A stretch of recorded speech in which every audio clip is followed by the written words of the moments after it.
Hello, Aquarius. This is your quick oracle reading. Gamit natin ang Wisdom of the Oracle. And yung card na nakuha natin is number 15, Message in a Bottle.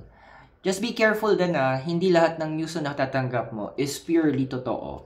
May tinatawag tayong dagdag bawas. We are still humans, so any person na magbibigay sa'yo ng news na pwedeng sinabi or ginawa ng ibang tao, there is a possibility may dagdag bawas na to. It could be because of their emotions or paano na tinanggap yung message.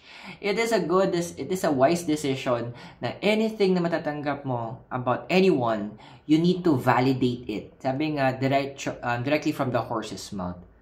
Go ahead, ask them what really transpired. And from there, dun ka humingi ng wisdom mula sa universe, ng proper discernment on what will be your response and how you will also take actions towards it. I hope nakatulong yung reading. I'll see you on the next video.